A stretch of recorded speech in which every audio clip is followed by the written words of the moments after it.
안녕하십니까. 자서전 읽어주는 이천보입니다. 오늘은 인류의 눈물을 닦아주는 평화의 어머니 한학자 총재 자서전.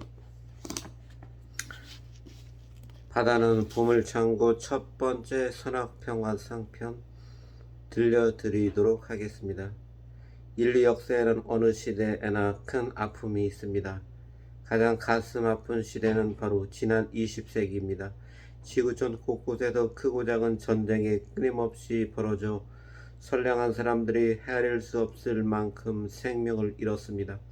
일제강점기에 태어나 제2차 세계대전과 한국전쟁을 겪은 나는 그 처참함을 아직도 잊지 않고 있습니다. 그러나 진짜 이를 알 수 없는 미명으로 포장된 전쟁들이 아직도 계속되고 있습니다. 잔인한 전쟁과 테러 못지않게 심각한 문제들도 여전히 우리를 괴롭히고 있습니다. 다행히 우리에게는 뿌리 깊은 도덕심이 있고 지혜가 있습니다. 자연을 보존할 수 있는 방법도 있습니다. 그 중 하나가 아직 오염되지 않은 바다입니다. 지구의 70%를 덮고 있는 바다는 막대한 자원을 품고 있어 인류의 난제를 해결할 수 있는 보물 창고입니다. 일찍이 나는 바다의 중요성을 여러 차례 강조했으며 활용 방법도 다양하게 제시했습니다. 그 뜻에 따라 선악평화상의 첫 주제를 바다로 정하고 엄격한 심사를 거쳐 의로운 일꾼들을 선정했습니다. 인도의 굽타 박사와 남태평양의 작은 섬나라 키리바시의 아노테통 대통령이었습니다. 굽타 박사는 식량 부족 문제를 극복하기 위한 방법으로 물고기 양식 기술을 개발해 청색혁명을 이끈 과학자입니다.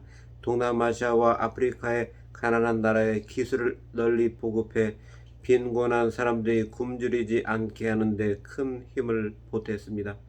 아노테통 대통령은 국제사회의 바다 생태계의 중요성을 설파하는 글로벌 리더입니다. 안타깝게도 키리바시는 30년 이내 삶의 터전인 영토 전체가 숨을 낼 심각하고 절박한 위기에 처해 있음에도 세계에서 가장 큰 해양 공원을 만들어 해양 생태계 보호에 앞장섰습니다.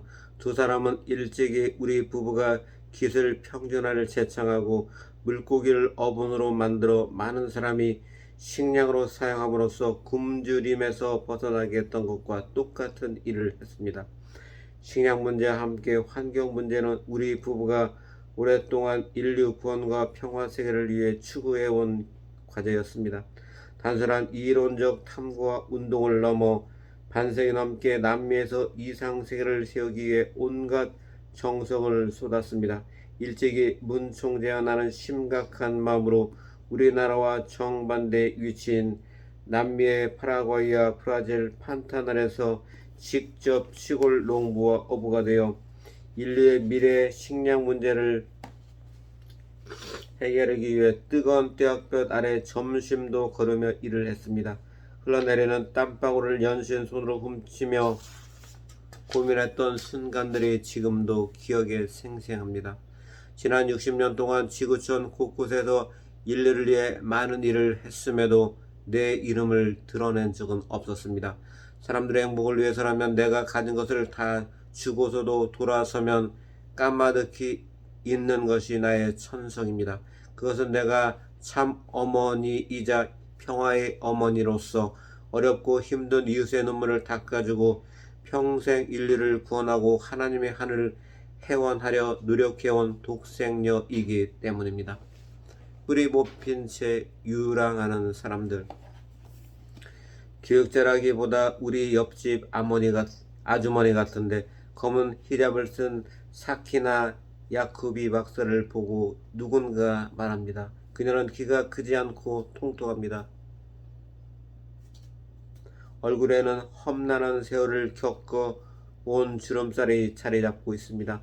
시상식장이 아니라면 중동의 어느 골목에서 마주칠 법한 평범한 중년 여자로만 보입니다. 그 옆에 남자는 박사가 아니라 꼭 회사 세일즈맨 같아. 키가 큰 지노 스트라다 박사 역시 유럽에서 흔히 마주치는 평범한 중년 아저씨로만 여겨집니다. 그러나 두 사람의 내면에는 강인한 힘이 있다는 것을 나는 알고 있었습니다. 겨울의 끝자락은 추위가 제법 뺏었습니다.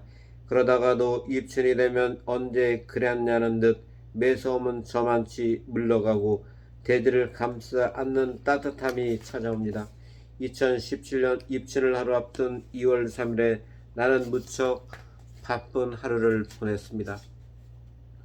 전 세계에서 몰려온 수많은 손님들을 맞이하기 위해서였습니다. 80여 나라에서 온 그들은 피부색도 다르고 언어도 다르고 종교도 달랐습니다.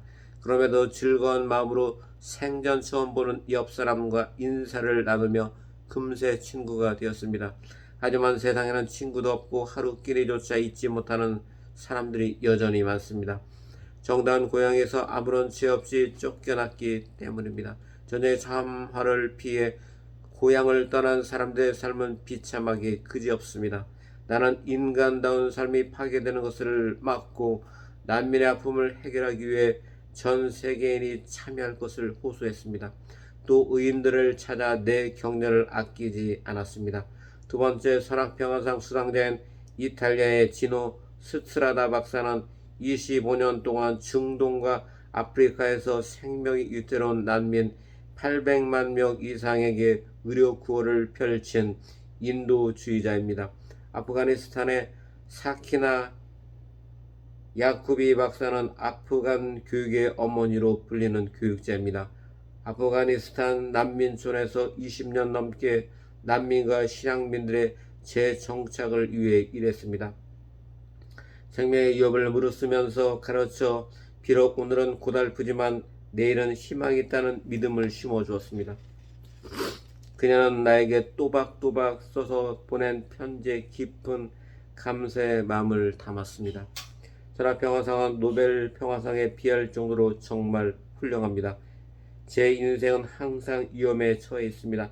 아침에 일어나면 저녁까지 살아있을지 알 수 없습니다. 그런데 이 상을 수상함으로써 그간의 제 노력이 인정받게 되었습니다. 한학자 총재님의 제 노고를 인정해 주었다는 사실이 저에게는 정말 큰 의미입니다. 한국은 전쟁을 겪었음에도 의지와 지혜를 통해 짧은 기간에 많은 것을 성취했습니다. 아프가니스탄이 한국을 롤 모델로 삼아 발전하기를 희망합니다. 그녀는 하루의 삶마저 장담할 수 없는 위험에 처해 있으면서도 여전히 여성과 어린이들을 위해 일하고 있습니다. 우리가 집에서 편안하게 따뜻한 밥 한 끼를 먹고 있을 때 많은 사람이 고향에서 뿌리 뽑힌 채 쫓겨나 유랑하고 있습니다. 자신의 집에서 쫓겨난 고통과 서러움은 삶을 송두리째 흔들어 놓습니다. 그 안타까운 비극을 우리 시대에 반드시 끝내야 합니다. 아프리카의 눈물을 닦아주는 날, 제자들이 예수님께 기도하는 법을 가르쳐 달라고 부탁했을 때 예수님의 첫 응답은 명료했습니다.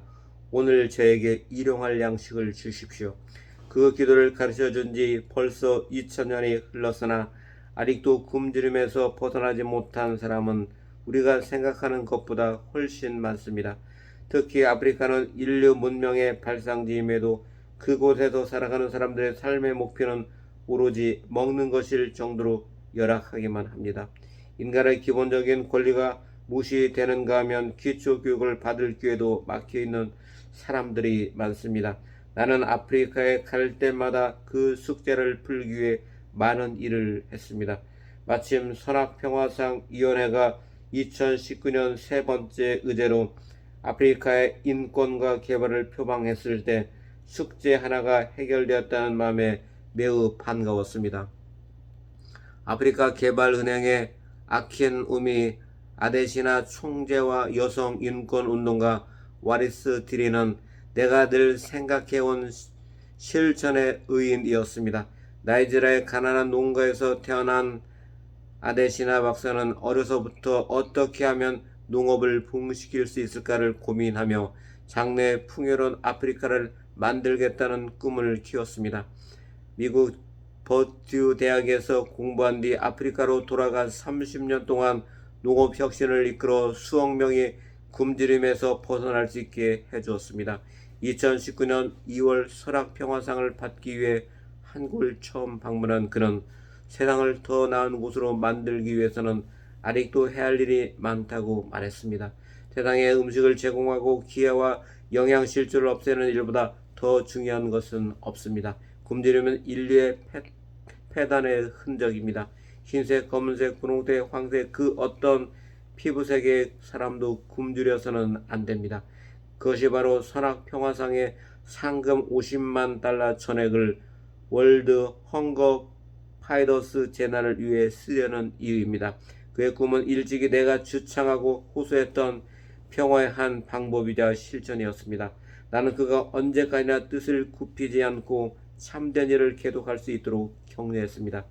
또 한 명의 수상된 와리스 디리는 여자로서 헤쳐나오기 어려운 길을 극복해온 의지의 아프리카 여성입니다. 그녀는 소말리아 유목민의 딸로 태어나 5살 때 할례를 당하고 내전과 굶주림 탄압 속에서 어린 시절을 보냈습니다. 그러나 꿈이 많았던 그녀는 미래를 향해 도전했고 마침내 세계적인 슈퍼모델이 되었습니다. 1997년 아프리카 여성 수억 명을 대표해 할례 경험을 고백하면서 그녀의 인생이 바뀌었습니다. 인권운동가로서 눈부신 활동을 시작했고 유엔의 할례 근절을 위한 인권 홍보대사로 임명되어 아프리카 15개 나라에서 여성 할례 금지를 명시한 마푸토 의정서의 비준을 이끌어냈습니다. 또한 2012년 유엔이 여성 할례를 전면 금지하는 결의안을 상정해 만장일치로 통과될 수 있도록 큰 역할을 했습니다. 여기에 그치지 않고 의사들과 힘을 합쳐 프랑스, 독일, 스웨덴, 네덜란드의 사막의 꽃 센터를 만들어 할례 여성을 치료하고 있습니다. 나아가 아프리카 여러 곳에서 여성 자립을 돕는 교육기관을 운영합니다. 아프리카 몇몇 곳에서 자행되는 여성 할례는 종교나 민족 교육의 전통이 아닌 단지 폭력적 관습에 불과합니다.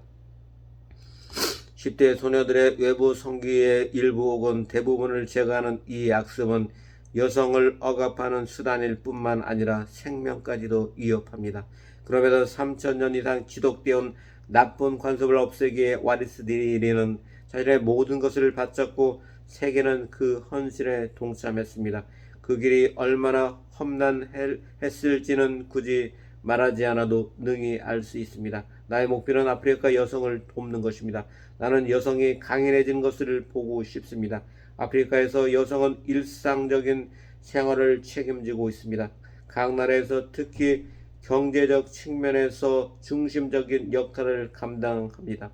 그런 아프리카 여성이 어린 나이에 생긴 마음에 상처를 안고 평생 심리적 불구자로 살아가게 내버려 두는 것이 연약한 여성에게 얼마나 커다란 폭력인지 깨달아야 합니다. 아프리카는 오늘도 뜨거운 햇볕이 내리쬐입니다. 그곳에서 살아가는 사람들은 지극히 선량합니다. 가족을 사랑하고 이웃을 존중하며 자연과 더불어 살아갑니다. 그러나 도시 문명이 밀려오면서 삶이 고달파졌습니다. 그들이 흘리는 눈물을 닦아줘야 할 사람은 바로 우리 모두입니다. 이제 선악평화상은 새로운 세계를 향한 아름다운 그림을 그려가고 있습니다. 우리는 분명 한 가족입니다. 얼굴 피부색이 다르고 말이 다른 것은 아무런 문제가 되지 않습니다. 선악평화상은 미래로 가는 여정에서 단단한 징검다리가 되고 있습니다. 지구촌 어디에서나 참된 마음으로 땀 흘리는 의로운 사람들의 참된 친구입니다. 선악평화상이 뿌린 평화의 씨앗은 지구라는 마을에서 가장 큰 열매를 맺는 평화의 아름드리 나무로 자랄 것입니다. 오늘 여기까지 들려드리도록 하겠습니다.